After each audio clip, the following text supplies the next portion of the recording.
Hello, check, check, check, check, check, check. All right.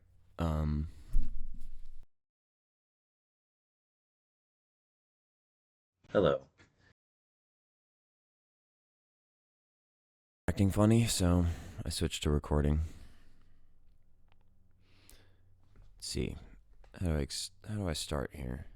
So, first I'll start by explaining what a color code is. I don't know why. I'm not sure exactly why they do it. I could guess, but it's basically just a urine analysis, a drug screening. And even though I'm not really supposed to at this point, the probation office in Virginia continues to schedule them. I'm not really supposed to be having to do them anymore or at all at Virginia probation, because when I was released from Maryland on pretrial, I did a bed-to-bed transfer to the National Capital Treatment Center and completed a 2-month inpatient program, and then basically a year-long outpatient program. Hold on.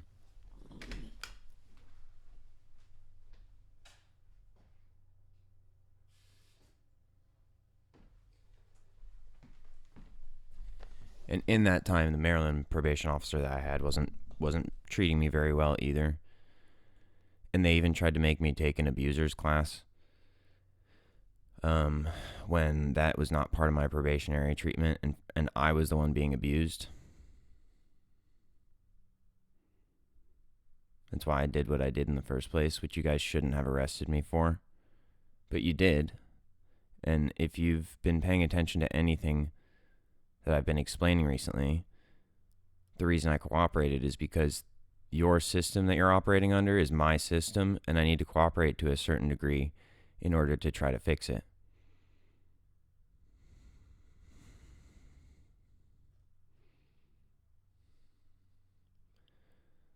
But I completed my program already, and Maryland apparently didn't complete the interstate transfer appropriately when they were supposed to, and so years into my probation, I had to initiate the interstate transfer. I had to push for it, press for it, push for it. Let me see. I had to initiate it, and I had to follow through on it. Those are better words, because otherwise you're going to try to say I was aggressive, which I wasn't.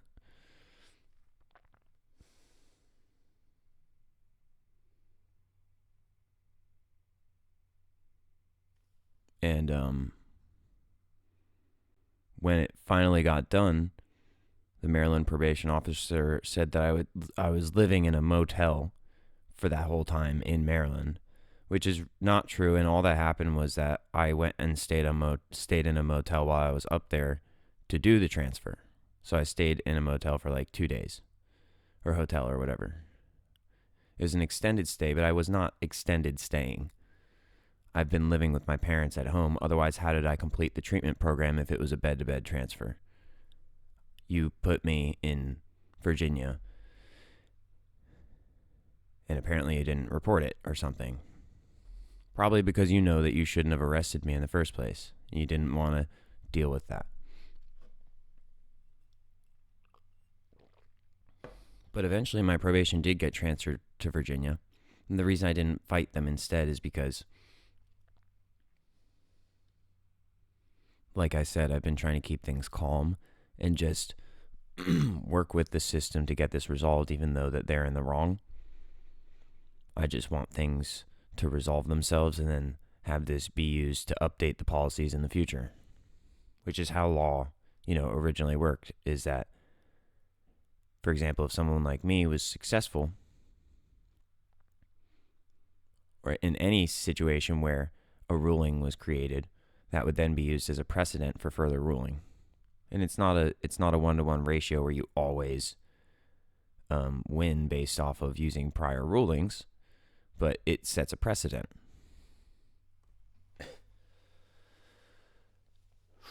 So I've been cooperating with the color code, even though what should be happening is that it's because the Virginia system basically saw me as a new probationer and lacked apparently the resources to properly document my status. And so they just defaulted to continuing a urine screen. I haven't failed a single drug test since I've been on probation. It's been, what, 3 years now? Between 3 and 4 years.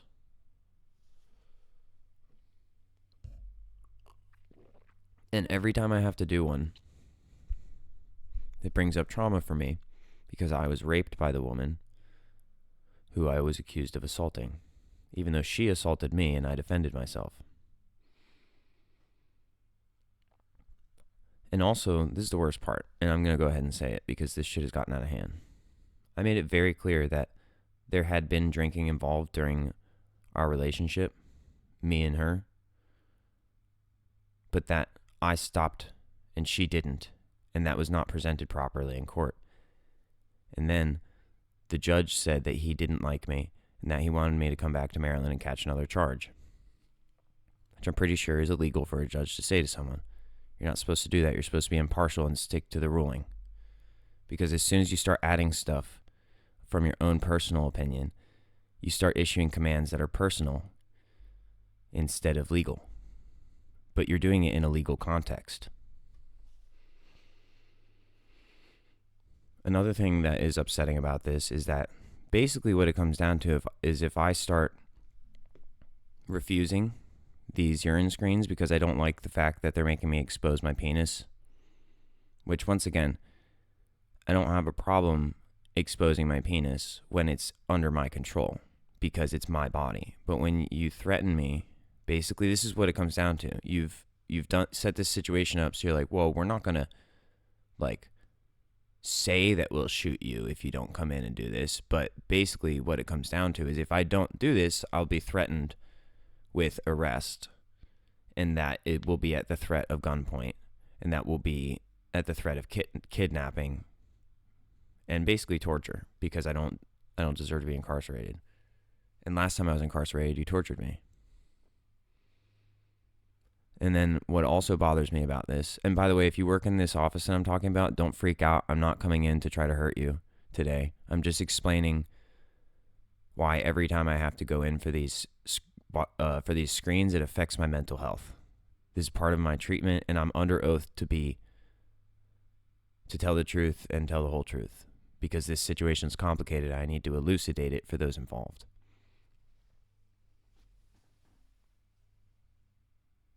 And the court system's corrupt, so I have to do it in places like this.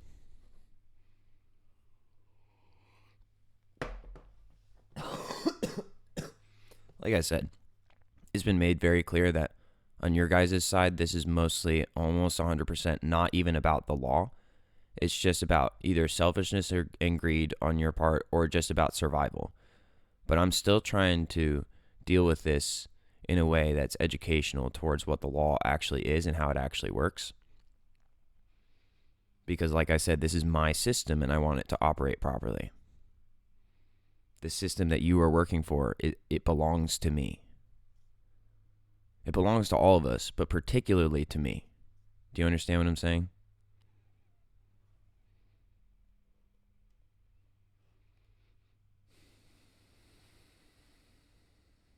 It belongs to whoever did the most work to keep it alive, basically. And if you guys had any idea what happened during COVID and what I did to protect our system, you would immediately understand what's going on.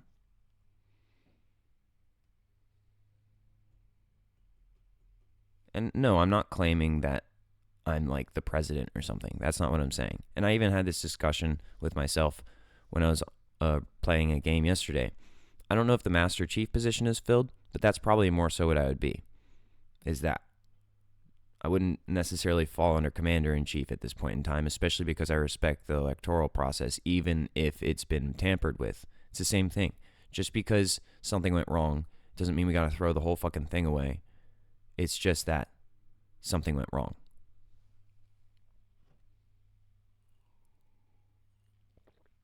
And once again, I'll reiterate that the probation officer in Virginia that I was assigned to, was planning on ending the color code because he knew that it wasn't really supposed to be happening in the first place. and that we had built a rapport, and that he was going to submit for an early release from probation. And I trusted him. I didn't think he was lying. I knew he might have been, but I didn't assume he was.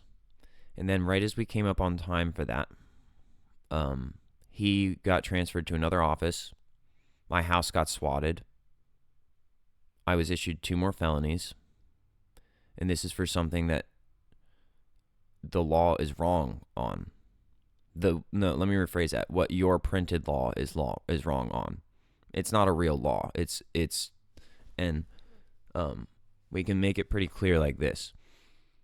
First of all, decriminalizing something in DC, something that obviously has a fair amount of research on it, considering how illicit it is. Saying something doesn't have medical value, and that's basically all it has. That's why that was a stupid thing to do. Not on my part, but on your part. It's a stupid thing to try to die on that hill. My hill that I chose to die on is going to be very comfy. Yours is not. So I'm suggesting you come over to my hill. So what I'm going to continue on about is that this probation office that I have to go do this urine analysis in is behind what looks like it's one of the only medical cannabis dispensaries in Northern Virginia. Which medical cannabis, if I'm not mistaken, is still not federally legal. Once again, it should be. And this is where you got to understand, I'm not just like being a hypocrite. Like, it should be, medical cannabis should be federally legal. I think all drugs, as long as they're regulated, like legitimately and not in a corrupt way, should be legal. 100%. I think laws are really supposed to be there as guidelines and suggestions, and if something goes wrong, you should leave people the fuck alone, especially if money's not involved, or if they're not utilizing the law enforcement services. You should leave them the fuck alone, and if something goes wrong, or you see something that's about to go very, very, very wrong, and I don't mean making an assumption like you did with me. You made a lot of incorrect assumptions about me in order to arrest me, which means that, you have to reverse the ruling, but we'll see if you actually want to do that. I think that instead of just trying to get in everybody's shit all the time, you should use the law as a guideline, and it should be pretty easy to change. Because it should be for the benefit, and when it's not, it's very obvious that it's being used for criminal purposes, and it's not actually the law.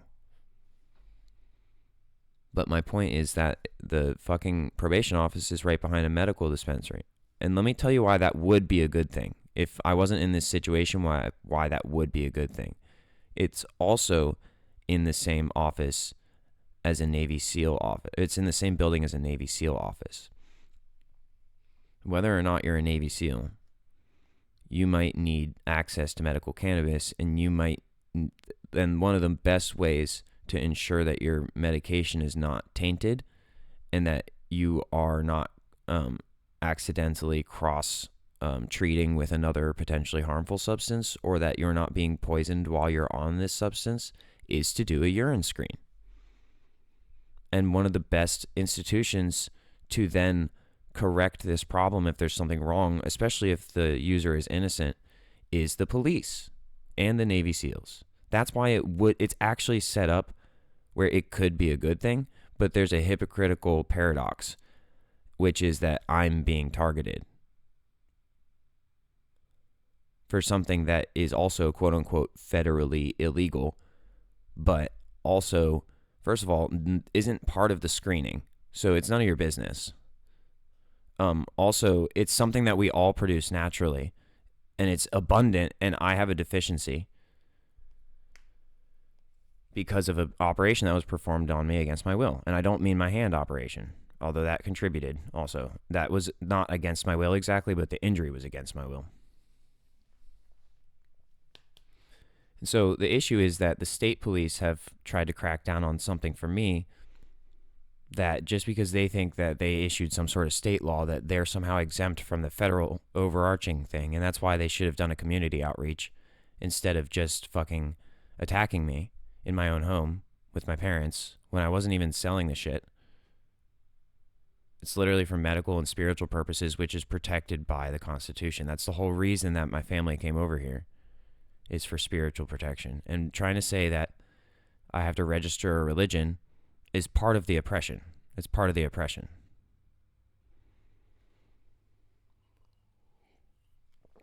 Once again, if I was doing this shit all wrong, you would have had a reason to arrest me. But I was doing it 100% correct. And so you had no reason to arrest me. And it's hypocritical because we fall under the same federal umbrella. In fact, if you go look at DC, what they're decriminalizing, when they do that, and the fact that I live 10 minutes outside of DC, and the fact that you allowed that operation to occur, and that you monitored me doing it because you took my credentials, and then when I became concerned about the supply that I was dealing with, that I did an audit, and that I took it upon myself to do a community outreach to their suppliers.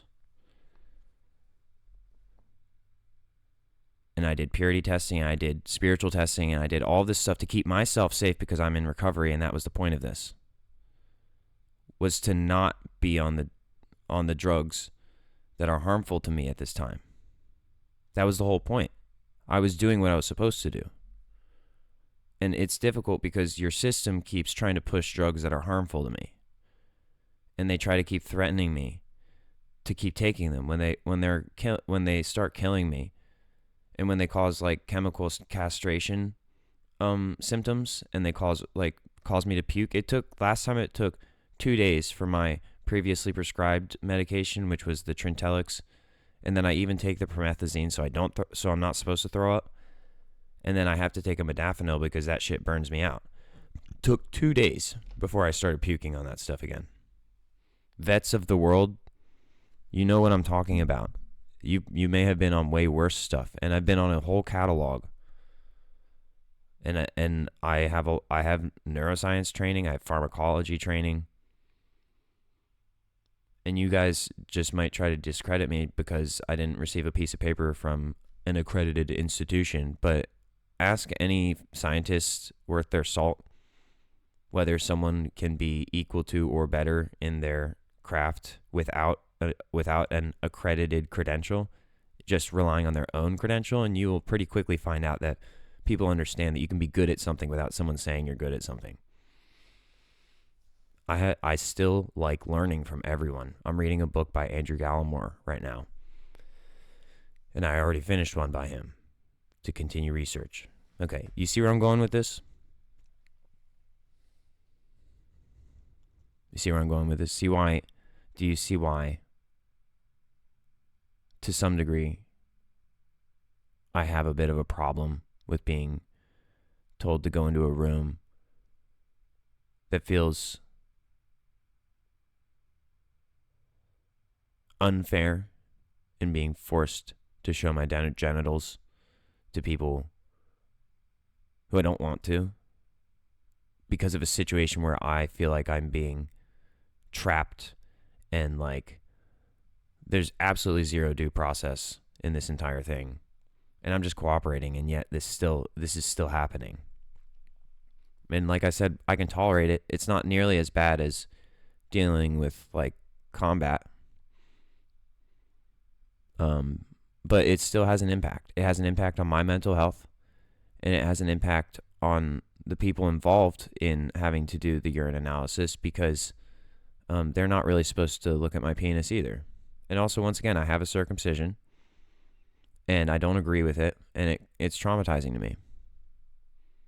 And so to show it to other people, I feel like every person I show it to that doesn't respect it, I feel like I have to kill you. And fortunately, I've done a lot of therapy, so there's like a 99% chance that I won't kill you. But there's like a 50% chance that you'll have me killed if I don't show up to the urine analysis. If I don't protect myself, that is. That number drops drastically once I decide to protect myself for real, instead of just, protect myself here and then submit. If I Semper Fi you guys, which you should understand, your chances of enforcing your policy or whatever drop drastically. And once again, I'm not making a threat. I'm actually the opposite of making a threat. I'm acknowledging that there's a threat on your end that I'm trying to deal with responsibly, because I have to go and do this, or else there's problems. There's further problems. There's going to be problems. The thing is that going and doing this is going to cause problems. But if I don't do it, then a different me. I'm still concerned about what you're doing with my urine, because I should be receiving lab reports. I should be receiving lab reports because I'm the client. And I'm not. So what are you doing with it? You could be falsifying my lab reports. I'm not accusing you of that. I'm just pointing out that's why I should be getting lab reports every single time. And that goes for everyone. If someone requests a lab report, actually, whether or not they request it, they should receive a lab report. Whether you want to do it through the mail or you want to have them come into the office, it doesn't matter necessarily. I mean, you'll figure out what should be done, but that's how that should be done. And then if you have any questions, you can audit it. You can say, hey, I don't think this is accurate, or whatever. You just, even if it doesn't go any farther than that, you just say, hey, put this on record. I don't think this is accurate. This is why. And then it's like, okay, noted. We're not going to fight about it right now, but noted. That's all we do right now, because we're not here to do punitive things. We're here to keep you safe. That's what the system should be doing. And once again, if I was doing anything wrong, I wouldn't be able to sit here and talk about this. I would have already been either deeply, deeply, deeply, deeply incarcerated right now, or I would have been shot and killed, or something else crazy would have happened. But I'm in the right, which is why I'm able to speak like this. So I'm going to reiterate. If you work at that office, don't be alarmed. I'm not going into the office today planning on causing harm. I'm going to come in and do the urine screen. And I just ask that you be a bit respectful to me, because I have to point this out, not necessarily because of you people working in the office, but because of the way this whole system is set up and the way that it's being hypocritical. And it's targeting me. And the fact of the matter is, if it's targeting me, it could be targeting you also. Even if you're not aware of it and you think, oh, this is great, I'm just doing this, I'm getting my money for doing this because it's my job. Well, guess what? That system might turn on you, even if you think it's impossible. And don't get mad at me for saying that, because I'm not. If you're getting mad at me, it means that somewhere deep down you know I'm right.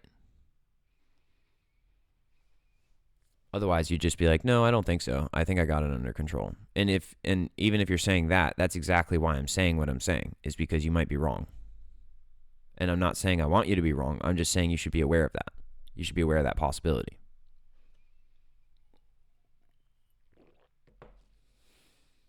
This is coffee, by the way, which is a diuretic, which will help me hopefully do my urine analysis. And then I'm going to go drink a bunch of water, because I have a hard time peeing on command when I'm being watched in a situation that I don't like. Here's a great juxtaposition. I do ketamine infusions now, and when I go into the office, they have me do a urine analysis as well, but it's one of the cups with the test strips in it. They don't watch me. I'm not going in there. I've never tried to fake a urine analysis, by the way. Never. 0 times in my life. And so when I go in for those ketamine infusions, I get to go into a nice, clean, private bathroom. Because it's for my treatment. I'm not trying to trick anyone. And I pee into the cup. I leave it there. No one has to look at my penis, which is great. And once again, if you're a person who later will come into my life and I want to do that, that's great. And also, like, I don't even mind. I like filming it. That's great too. But that comes with a whole set of cybersecurity issues. But just making a point that it's not about showing anyone my penis. I'm not ashamed of my penis entirely. It's just that due to both the circumcision and also the rape that I've been exposed to and the way the system has responded to it, I get a very bad feeling in certain situations as a result. But my point is, go back to the good example. Ketamine infusion, I pee in a cup in a private bathroom, and I leave it there, and then they go collect it and just make sure that I'm not on medication, or that I haven't taken any drugs that would interfere with the ketamine infusion and potentially cause a fatal overdose or something. And they do a pretty good job about that. And they're very discreet, and they don't blow it out of proportion. It's a very small part of the process. or not a very small part of the process in the sense of it's not important. It's super important that they do that because you don't want a fatal overdose just because there was a drug interaction that went wrong. But it's not like it doesn't take 50 minutes to do that. It takes like 5. And like I said, that doesn't make me feel badly because I'm not being forced and there's trust involved. And if I violate the trust, I'm the one who suffers. And that's the thing, is that it's kind of the same thing with the probation. It should be the same thing with the probation office in a way, except there's money involved on their end where it's like they have ulterior motives. And once again, if you're one of those probation officers that is genuinely trying to do your job and like fuck the money because you have some, you're just trying to do your job and like you want it to be done right, great for you, good for you. But if you're struggling and you're like just doing this as a job and you're trying to figure out ways to get more money out of the job and you're fucking people over because of it, you need to quit and find another job.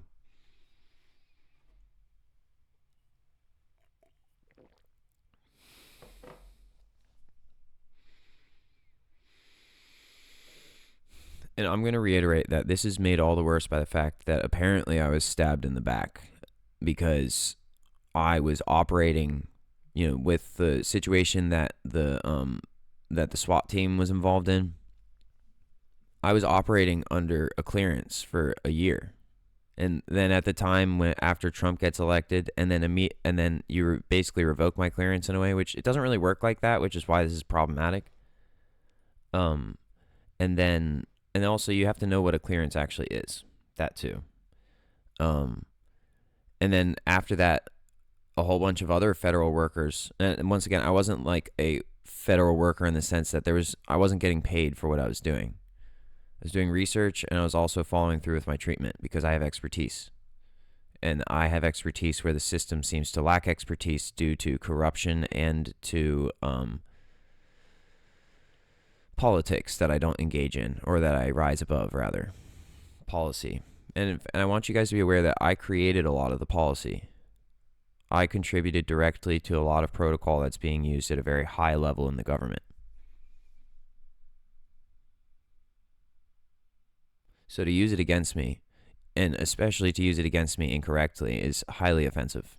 And I am not the offender. So when I go in to sign this piece of paper for my urine analysis where it says offender, sign here, I want you to be aware that there is, when you make someone sign something like that, there's a consequence. And once again, I'm not threatening you. I'm not saying I want to harm you. I made it very clear I don't want to harm you. But it's kind of like you're poking me in the chest. It's like I'm not the offender and you keep making me sign a piece of paper that says I'm the offender. But you're offending me. I'm not and if I'm offending you because you're making me show you my penis, well then stop making me show you my penis. If every time I show you my penis, you make me sign an offender signature, that's kind of belittling and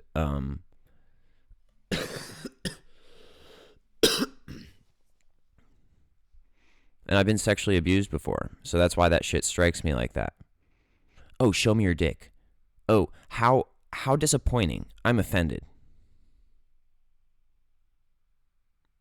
And I've never deserved that. I've always been so kind to my partners. And I've always been so cooperative with all law enforcement. And with treatment.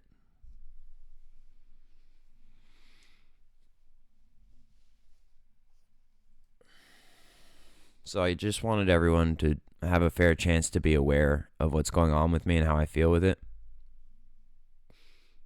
I want you to understand that a lot of this just feels like it's being done to me to try to make me kill myself. And that's the opposite of what you're supposed to be doing. And I worked very hard, and I even went above and beyond in order to deal with this because I have previous suicide attempts. Not recently, but I have them, and I got very close. In fact, I sometimes have to check myself on it because I'm like, am I even really alive, or is this like part of the afterlife where I have to go through? Because that's how close I got. And so when you encourage that thought process to return, but now I have a lot more training to deal with it. I mean, it's not like it didn't affect me. I'm starting to recover from the shock of it, but I'm still under a extreme amount of stress. So the effect you're having is exactly the opposite of the effect you're supposed to be having as law enforcement. You didn't help me. You didn't, what's it called? You didn't provide any services to me.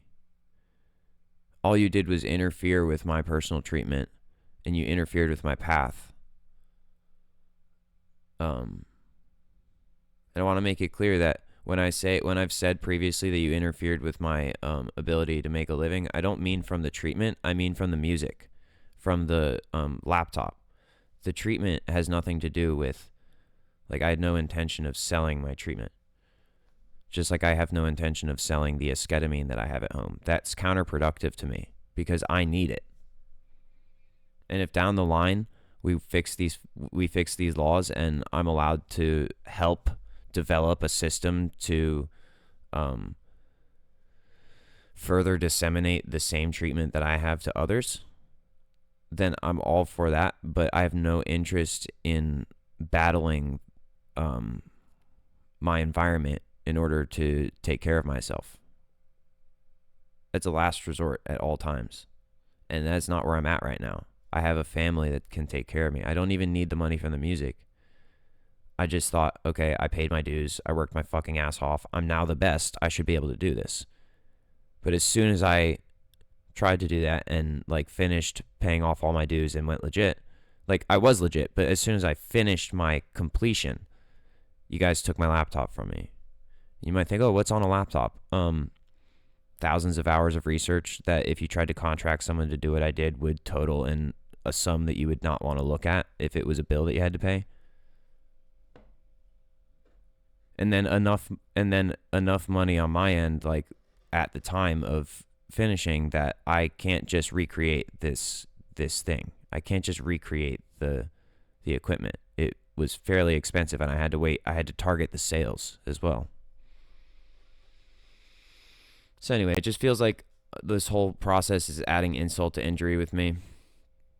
And that you guys are just kind of cheesing me by being like, haha, look, we made you we made you show us your penis too. Like, you can't do shit. You don't have shit. You don't have anything.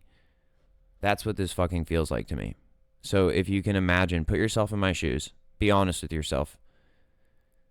If you were an oppressed individual who was actually a superior, but was treated like a bootlicker, and you consistently were being placed in situations that felt like insults when you've actually been severely harmed, and there was no benefit provided to you by the people who harmed you, and then they're acting like they did all this stuff for you and they deserve to be paid when you're the one who deserves to be paid.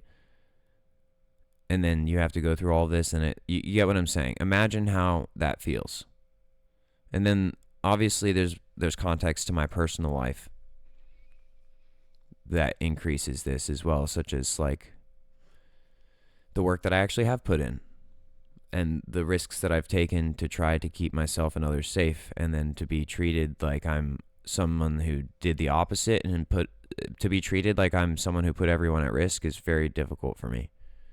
But I'm sure that, once again, if you have performed acts of service and people don't necessarily understand what your place is, or maybe they feel like they can one-up you by treating you like dirt, you probably can relate.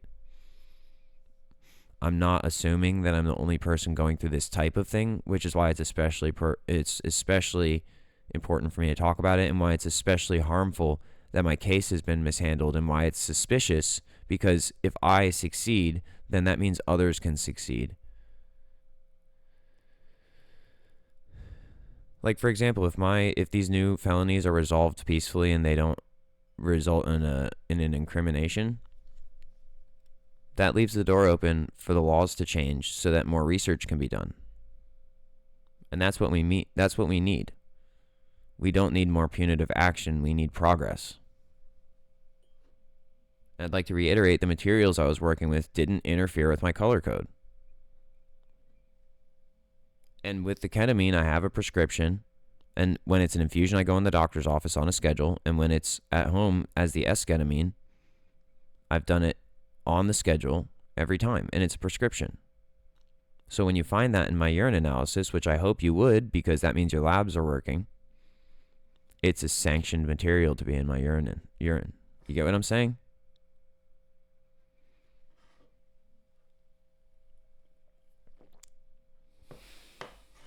Anyway, I still have to do this today because I'm choosing to cooperate at this level.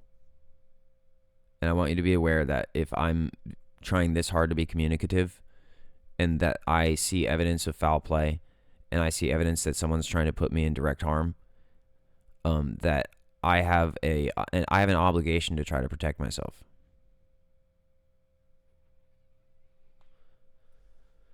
And that I don't have a firearm on me, but you should be aware that these arms are pretty fire. Okay? This isn't a challenge. I want to avoid conflict. But it's a fair warning if you're going to try to hurt me. All right, I'm going to eat this oatmeal. And I'm going to chill out until the office opens back up from lunch or whatever. And then I'm going to post this video. And that should give you guys enough time. If someone's watching my content and they want to disseminate this to the important parties, it gives you guys enough time to get briefed on the situation. See how this is? I'm briefing you. Because you know what you're doing? Anyway, you get it. So here we are.